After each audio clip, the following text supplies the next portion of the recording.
नमस्कार दोस्तों, हम हाजिर हैं आपके लिए यूपी ट्रिपल एससी का जो पेट एग्ज़ाम है उसके सिलेबस के हिसाब से जो भी महत्वपूर्ण टॉपिक हैं उनमें इतिहास विषय का एक टॉपिक है सिंधु घाटी सभ्यता।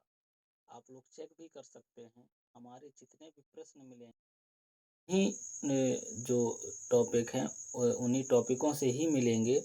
और और सबसे बड़ी विशेषता ये रहेगी हमारे प्रश्नों की कि कोई भी प्रश्न दोबारा नहीं रिपीट होगा और अधिक से अधिक प्रश्न आपको एक ही टॉपिक में मिल जाएंगे, जिससे आपका ज़्यादा से ज़्यादा फायदा हो सके। ज़्यादा देर ना करते हुए हम सबसे पहले सिंधु घाटी सभ्यता इतिहास विषय का पहला जो टॉपिक है उससे हम शुरू करेंगे। और पहला प्रश्न है हमारा रॉबर्ट्स रॉबर्ट ब्रूसफुट थे, क्या थे?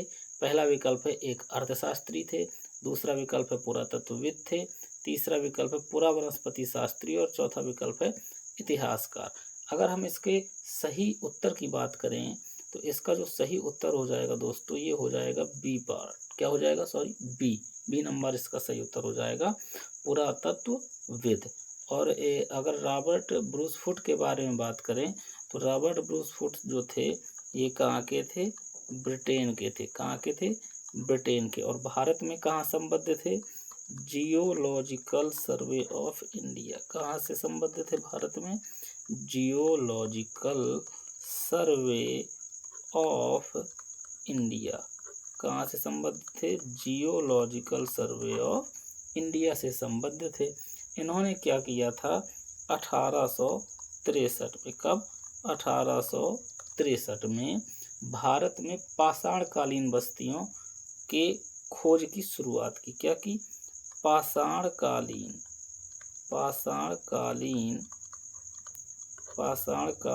बस्तियों की।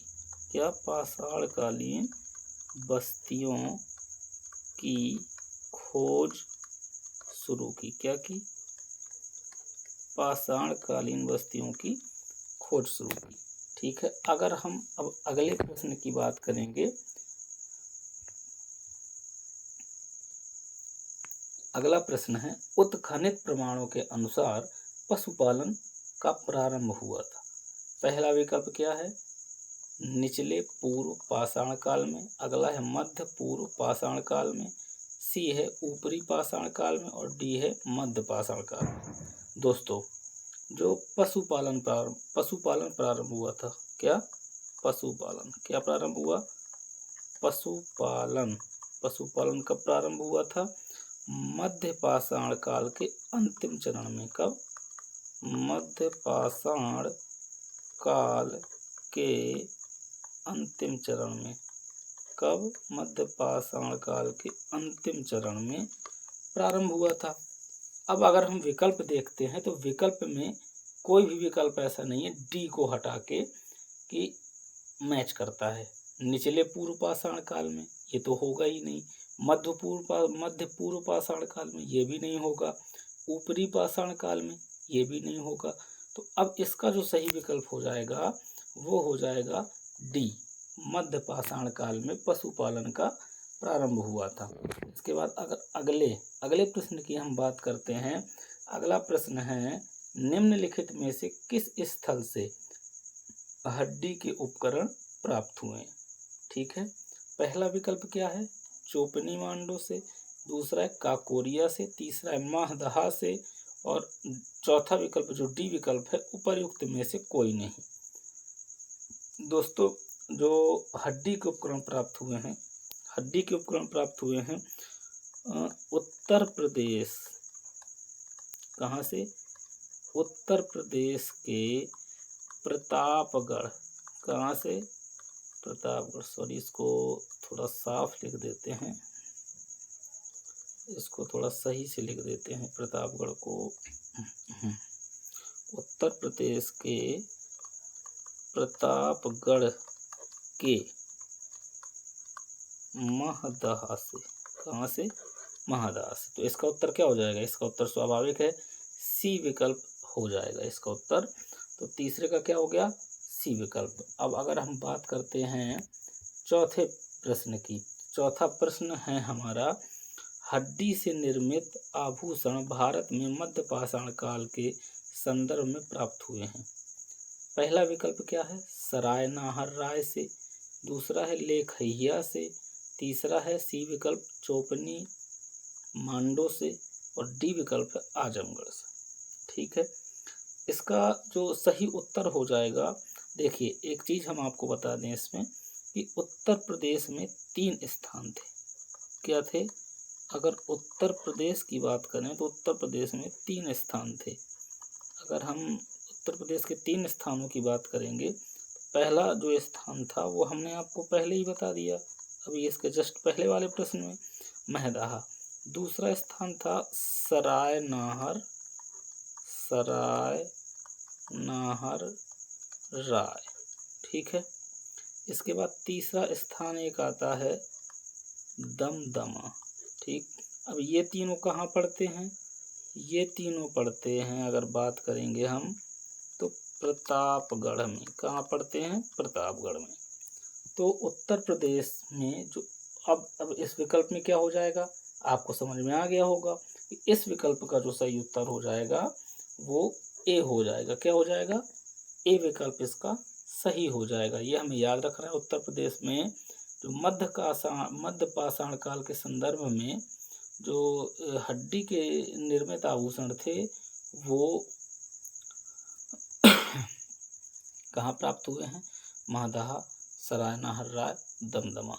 जिसमें जो हड्डी से निर्मित थे वो क्या हुए, सराय नाहर राय में प्राप्त हुए हैं। कहाँ प्राप्त हुए हैं, सराय नाहर राय में। और इसके जो पहले हमने देखा वहाँ भी हड्डी के उपकरण प्राप्त हुए थे। महदहा में क्या प्राप्त हुए थे, हड्डी के उपकरण प्राप्त हुए थे। अगर हम अगले प्रश्न की बात करेंगे, अगला प्रश्न है, कोपेनहेगन संग्रहालय की सामग्री से पाषाण, कांस और लौह युग का त्रियुगी विभाजन किया था। 4 विकल्प हैं। ए विकल्प में क्या है, थॉमसन ने, बी विकल्प में क्या है, लुबाग ने, सी विकल्प में क्या है, टेलर ने, और डी विकल्प में क्या है, चाइल्ड ने। इसका जो सही उत्तर हो जाएगा दोस्तों, इसका सही उत्तर हो जाएगा ए पार्ट। क्या हो जाएगा, ए विकल्प इसका सही हो जाएगा। थॉमसन ने, क्या था, थॉमसन ने जो कोपेनहेगन संग्रहालय है ये कहाँ पड़ता है, डेनमार्क में पड़ता है। कहाँ पड़ता है, डेनमार्क। कहाँ पड़ता है, डेनमार्क में। ये याद रखना है आपको, कोपेनहेगन कहाँ है, डेनमार्क में। और इसका जो त्रियुगी विभाजन था ये थॉमसन ने किया था। और कुछ इसमें ज़्यादा इम्पोर्टेंट नहीं है इस प्रश्न में। अगले प्रश्न की बात करेंगे। एक ही कब्र से 3 मानव कंकाल, एक ही कब्र से 3 मानव कंकाल मिले हैं। ठीक है, पहला प्रश्न है सराय नाहर राय से। क्या है, पहला जो विकल्प है, सॉरी दोस्तों, सराय नाहर राय से, दूसरा है दमदमा से, तीसरा है महदहा से, चौथा है लंघनाथ से। अब देखिए, अभी मैंने आपको बताया थोड़ी देर पहले कि उत्तर प्रदेश के प्रतापगढ़ जिले में कहाँ थे, हमने कहाँ की बात की थी, प्रतापगढ़ जिले की बात की थी। इससे हमें 3 स्थल थे। कितने स्थल थे, 3 स्थल। अब 3 स्थल में पहला था क्या, महदहा। ठीक है, दूसरा क्या था, सराय नाहर, क्या था, सराय नाहर राय। तीसरा क्या आ गया, दमदमा। क्या आ गया, दमदमा। ठीक है दोस्तों, अब देखिए, अब हम इसको समझते हैं। महदहा से हमें क्या मिले, हड्डी के उपकरण। क्या मिले, हड्डी के उपकरण। सराय नाहर राय से क्या मिले, हड्डी के आभूषण। क्या मिले, हड्डी के आभूषण। दमदमा से हमें क्या मिले थे, एक ही कब्र से 3 मानव कंकाल मिले। क्या मिले हैं, एक ही कब्र से 3 कंकाल। क्या मिले, एक ही कब्र से 3 कंकाल मिले। ये हमें याद रखना है।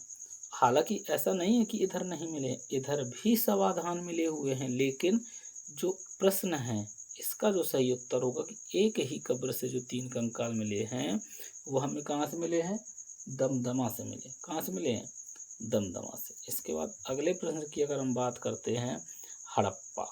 हड़प्पा निम्नलिखित में से किस सभ्यता से संबद्ध है? किस सभ्यता से संबद्ध है, ये प्रश्न है।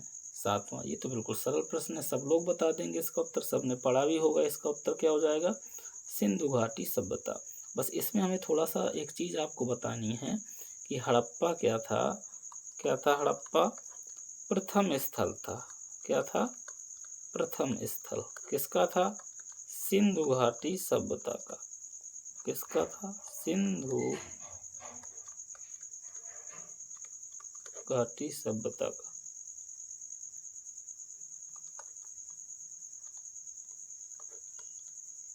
प्रथम स्थल था। ठीक है। इसके बाद अब हम अगले प्रश्न की बात करते हैं। अगर हम अगले प्रश्न की बात करेंगे तो सिंधु सभ्यता संबंधित है। ये भी कोई कठिन प्रश्न नहीं है। अगर आप थोड़ा सा इसमें दिमाग लगाएंगे तो इसका उत्तर आपको पता चल जाएगा। चलिए हम देखते हैं इसको। सिंधु सभ्यता संबंधित है, पहला है प्राग ऐतिहासिक युग से, दूसरा है आद्य ऐतिहासिक युग से, तीसरा है ऐतिहासिक युग से और चौथा है उत्तर ऐतिहासिक युग से। ठीक है, 4 विकल्प ये दिए हुए हैं आपके सामने। अब इसका सही उत्तर क्या हो जाएगा?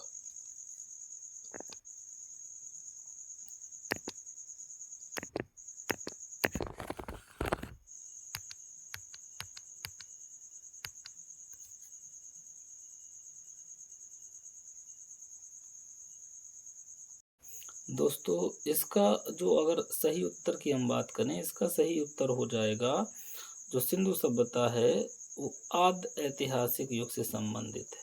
किससे संबंधित है? आद्य ऐतिहासिक युग से। अब इसका कारण भी है, क्योंकि देखिए अगर हम ऐतिहासिक युग की बात करें, किसकी बात करेंगे? प्राग ऐतिहासिक युग की। किसकी? प्रागैतिहासिक।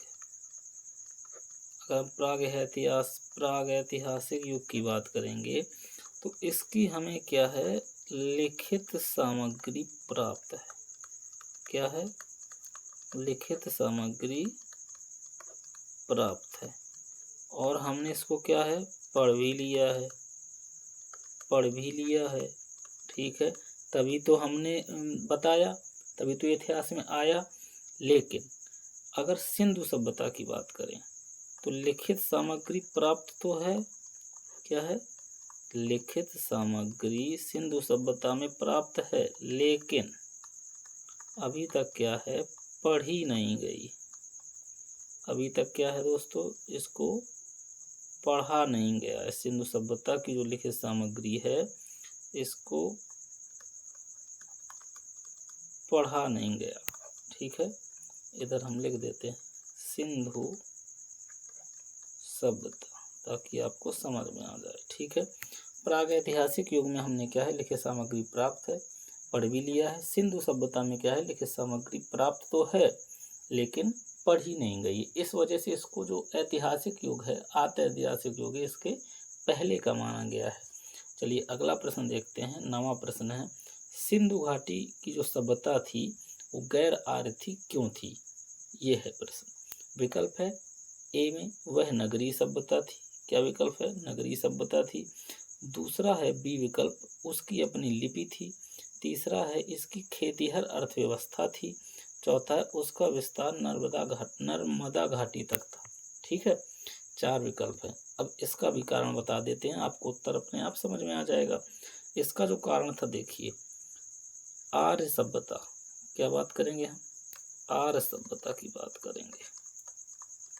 आर्य सभ्यता जो थी वो ग्रामीण सभ्यता थी। कैसी थी?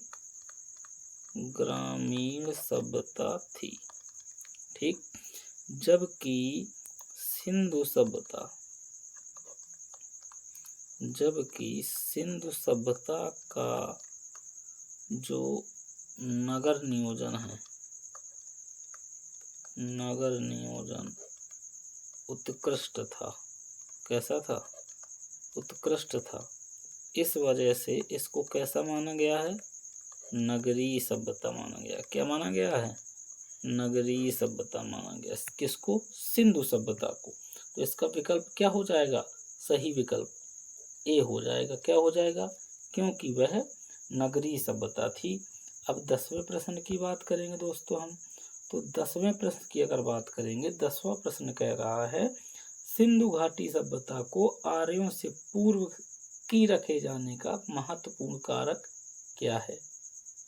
ठीक है, अगर हम इसका आपको कारण बताएंगे तो इसका भी उत्तर आप लोग बता देंगे अपने मन से। तो इसका हम आपको कारण बता रहे हैं। तो देखिए, पहले हम इसका आपको उत्तर ही बता देते हैं, इसके बाद इसका कारण बताएंगे। इसका जो सही उत्तर हो जाएगा वो डी हो जाएगा। क्या है? मृद भांड। क्या हो जाएगा सही उत्तर?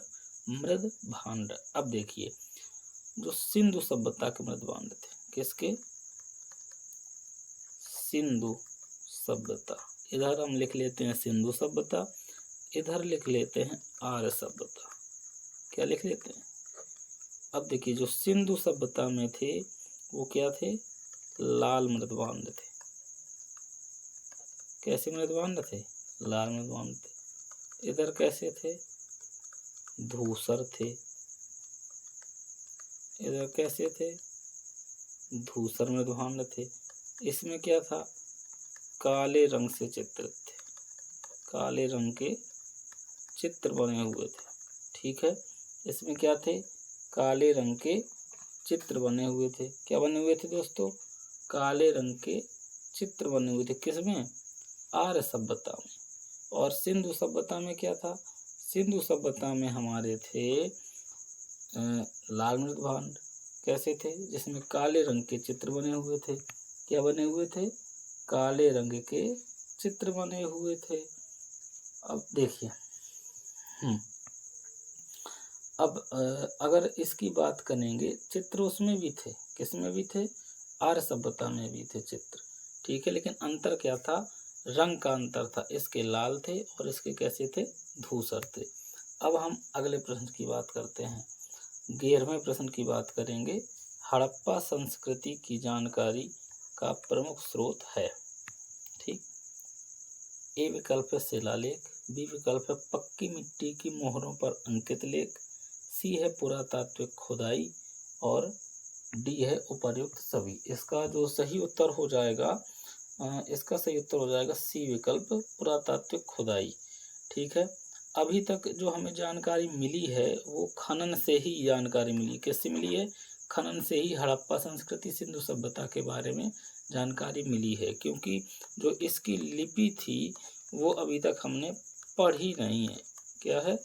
इसकी लिपि अभी तक हमने पढ़ी नहीं है। इस वजह से जो खनन से अवशेष मिलते हैं वो उनसे ही हमें इसके बारे में जानकारी मिलती। तो इसका जो सही उत्तर हो जाएगा वो सी हो जाएगा। ठीक है, इसके बाद अब है सिंधु घाटी सभ्यता के निवासियों की जो सभ्यता को जानने का मूल स्रोत है, वहाँ पाई गई क्या क्या चीज़ ऐसी पाई गई वहाँ, जिससे हमने सिंधु घाटी के निवासियों की सभ्यता के बारे में जानकारी प्राप्त की कि किस तरीके से रहते थे, किसकी पूजा करते थे। तो इन सब चीज़ों के बारे में जो जानकारी मिली हमें, पहला विकल्प है मोहरें, दूसरा है बर्तन, जेवर, हथियार तथा औजार, तीसरा है मंदिर सी और डी है लिपि। तो इसका जो सही उत्तर हो जाएगा मोहरें हो जाएगा। मोहरों क्योंकि जो मोहरें मिली हैं वो 3000 से ज़्यादा मोहरें मिली हैं। ठीक है, किससे? 3000 से ज़्यादा मोहरें मिली हैं। और इसमें क्या थे? देवी देवताओं के चित्र। किसके? देवी देवताओं के चित्र थे। किसके चित्र थे दोस्तों? देवी देवताओं के चित्र थे। किसके थे? देवी देवताओं के चित्र थे। पशुओं के चित्र थे। किसके थे? पशुओं के चित्र थे। इससे हमें इनकी जो संस्कृति के बारे में क्या है? संस्कृति के बारे में जानकारी मिलती है। किसके बारे में जानकारी मिलती है? संस्कृति के बारे में जानकारी मिलती है। तो इसका जो सही उत्तर हो जाएगा वो क्या हो जाएगा? मोहरें। क्या हो जाएगा? मोहरें। और अगर हम अगले प्रश्न की बात करते हैं तो अगला जो प्रश्न है, देखिए दोस्तों, हमने इसमें ज़्यादा प्रश्न नहीं रखे हैं। 15 प्रश्न ही आपको इस वीडियो में हम बताएंगे और 15 प्रश्न करके ही अगर हम आपको बताएंगे तो अभी पर्याप्त जो समय है आप लोगों के पास, जिसमें क्या है कि आपका आराम से सिलेबस कंप्लीट हो जाएगा। और हम प्रयास करेंगे कि आपको आपके अंतिम समय में हम लोग अच्छे से जो टेस्ट तैयार करके रिवाइज भी करवा दें। चलिए अगले प्रश्न को देखते हैं। भारत में चांदी की उपलब्धता के जो प्राचीनतम साक्ष्य मिलते हैं वो कहाँ मिलते हैं? ठीक है, तो इसका जो पहला विकल्प है हड़प्पा संस्कृति में, दूसरा है भारत की ताम्र पाषाणिक संस्कृति में, तीसरा है वैदिक संहिताओं में और चौथा है चांदी के आहत सिक्कों में। ठीक है, इसका जो सही उत्तर हो जाएगा, इसका हो जाएगा सही उत्तर ए, हड़प्पा संस्कृति में। ठीक है, अब ये क्या है, देखिए दोस्तों, हड़प्पा संस्कृति के जो लोग थे, कौन था? हड़प्पा संस्कृति के जो लोग थे चांदी का उपयोग करते थे। किसका उपयोग करते थे? चांदी का उपयोग करते थे। ठीक है दोस्तों, आवाज़ अगर आपको सुनाई पड़ रही हो बाहर, क्योंकि बाहर बहुत तेज़ शोर हो रहा है, स्पीकर बज रहा है, प्रयास कर रहे हैं हम एक बंद कमरे में, ऐसी गर्मी में हम आपको ये वीडियो उपलब्ध करा रहे हैं ताकि आपका ज़्यादा से ज़्यादा फ़ायदा हो सके, तो उसको आप इग्नोर करिएगा। आप हमें अपने प्रश्नों पर ही ध्यान देना है। चांदी का उपयोग करते थे राजस्थान में। कहाँ से साक्ष्य मिले हैं चांदी उपयोग के? राजस्थान में 2 खानें थीं। एक खान का नाम था जावर। क्या था? जावर। और दूसरे का नाम क्या था? अजमेर। क्या था? अजमेर। और जावर की जो खानें थीं, यहाँ से हमें भारत में चांदी की उपलब्धता के प्राचीनतम साक्ष्य मिले हैं। किस संस्कृति में? सिंधु संस्कृति में या हड़प्पा संस्कृति में। इसकी जगह विकल्प चेंज हो जाए, अगर सिंधु घाटी सभ्यता भी हो जाए तो भी इसका उत्तर हमें पता रहेगा। चलिए 14वां प्रश्न देखते हैं। हड़प्पा में मिट्टी के बर्तनों पर सामान्यतः किस रंग का उपयोग हुआ था? इसको मैंने आपको पहले ही बहुत विस्तार से बता दिया है, तो इसमें हम ज़्यादा टाइम नहीं लगाएंगे। इसका सही उत्तर हो जाएगा लाल। क्या हो जाएगा? लाल रंग का उपयोग हुआ था। और ये भी बताया था कि लाल रंग में चित्र कैसे बने थे? काले चित्र। कैसे बने थे? काले चित्र बने थे मृदभांड में। मृदभांड का मतलब क्या होता है? मिट्टी के बर्तन। क्या होता है? मिट्टी के बर्तन। ठीक है, और आज का जो अंतिम प्रश्न है उसमें अगर हम चलें तो आज का अंतिम प्रश्न है, मूर्ति पूजा का आरंभ कब से माना जाता है? पहला विकल्प है पूर्व आर्य से, उत्तर वैदिक काल से, मौर्य काल से और कुषाण काल से। ठीक है, देखिए दोस्तों, इसका उत्तर क्या हो जाएगा? ए हो जाएगा, पूर्व आर्य से। क्या हो जाएगा? पूर्व आर्य से। अब इसका कारण क्या है? देखिए, क्या है कि जो सिंधु सभ्यता है, सिंधु सभ्यता के जो अवशेष हैं उसमें मातृ देवी, क्या मिला है? मातृ देवी की प्रतिमा प्राप्त हुई है। क्या प्राप्त हुई है? मातृ देवी की प्रतिमा। और मोहरों में भी क्या है? जो मोहरों में देवी देवताओं के चित्र प्राप्त हुए हैं। क्या प्राप्त हुए हैं? देवी देवताओं के चित्र प्राप्त हुए हैं, जिनसे हम अनुमान लगा सकते हैं कि जो पूर्व आर्य सभ्यता थी, पूर्व आर्य का मतलब क्या हो जाएगा? हड़प्पा सभ्यता। क्या हो जाएगा? हड़प्पा सभ्यता। हड़प्पा सभ्यता को क्या कह सकते हैं? सिंधु सभ्यता। क्या कह सकते हैं? सिंधु सभ्यता। तो सिंधु सभ्यता में मूर्ति पूजा का आरंभ हो गया था। तो इस तरीके से जो आज का वीडियो है दोस्तों, हम लोग यहीं पर समाप्त करेंगे और आगे आपके लिए हम प्रयास करेंगे कि सभी विषयों के जो महत्वपूर्ण प्रश्न हैं आपके लिए हम लोग उपलब्ध कराएं, जिससे आपका ज़्यादा से ज़्यादा फ़ायदा हो सके। और अगर आपको वीडियो अच्छे लगते हैं, प्रश्न अच्छे लगते हैं, तो आप लोग ज़्यादा से ज़्यादा शेयर करिए और चैनल को सब्सक्राइब करिए, जिससे हम लोगों का भी मनोबल ऊंचा हो सके और इस प्रकार के प्रश्न आपके लिए हम लोग उपलब्ध करा सकें। धन्यवाद।